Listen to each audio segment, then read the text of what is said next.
Okay, ये question है, इन्होंने बोला है a person uses a inclined ramp to raise an object over a step of 30 centimetre high. Okay, तो इसमें होता क्या है ना कि आपको जो ये पूछ रहे हैं मैकेनिकल एडवांटेज क्या है, तो इसका ना फॉर्मूला है, ठीक है। मतलब ये क्या बोल रहे हैं कि ऐसे स्लैंट हाइट से उसको अगर लेके गए तो क्या फायदा है, कितना मैकेनिकल एडवांटेज मिलता है। तो मैकेनिकल एडवांटेज का फॉर्मूला है। ओके, तो व्हाट इज द फॉर्मूला, मैं आपको बता देता हूँ फॉर्मूला क्या है। मैकेनिकल एडवांटेज जो आप बोल रहे हो उसका फॉर्मूला है, and what is the formula, the formula is, आपको समथिंग बाय समथिंग लेना पड़ता है, राइट। अब वो समथिंग क्या है बेसिकली, तो पहली चीज है यहाँ पे, अगर आप यहाँ पे सपोज देख सकते हैं वैल्यू, तो वो है ये वाली वैल्यू ए सी। अब ये ए सी क्या है, what is A C, A C is nothing but आपका रैंप का लेंथ है ना, लेंथ ऑफ द रैंप। तो फॉर्मूले में क्या होता है, ऊपर क्या होता है, लेंथ ऑफ द रैंप होता है, लेंथ ऑफ द रैंप। इस केस में वो कौन है, इस केस में वो रैंप कौन है, इस केस में वो रैंप एसी है ना, तो एसी इज दैट रैंप।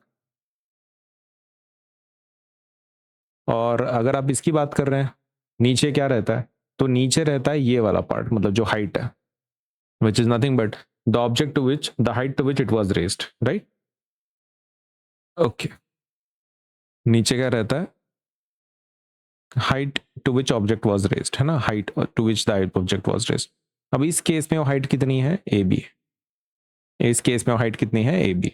तो ये आपका क्या है, लेंथ ऑफ द रैंप है, और ये हाइट है जो ए बी है। अब now you what you can do is you can put the values here. Length of the ramp कितना है आपका, ए सी है यहाँ पे फिलहाल, जिसको हम लोग एल से बताते हैं लेंथ ऑफ द रैंप, और हाइट जो है वो एच से बताते हैं, ठीक है। तो कितना लेंथ है आपका, लेंथ कितना है, this is your length, and which is your H, okay, तो दिस इज योर एच। तो वैल्यू को पुट कर लेते हैं हम लोग, एल का वैल्यू कितना है 50, और एच का वैल्यू कितना है 30। तो 0 0 कैंसिल कर देते हैं, अपना आंसर क्या आएगा 5/3। और 5/3 कितना आता है, तो दैट इज 1.20 ना, 66। मतलब रिपीटेशन पे आएगा तो अप्रोक्सीमेटली अपन उसको क्या लिख सकते हैं, 1.67 बोल सकते हैं। तो 1.67 आपका क्या आ रहा है, मैकेनिकल एडवांटेज आ रहा है इस वाले क्वेश्चन में। तो इसके लिए बस आपको क्या करना है, फॉर्मूले याद करके जाना है, कुछ नया नहीं है इसमें। एल बाई एच, एल क्या है लेंथ ऑफ द रैंप, और एच क्या है height to which the object was raised. इससे आंसर आपका निकल जाएगा।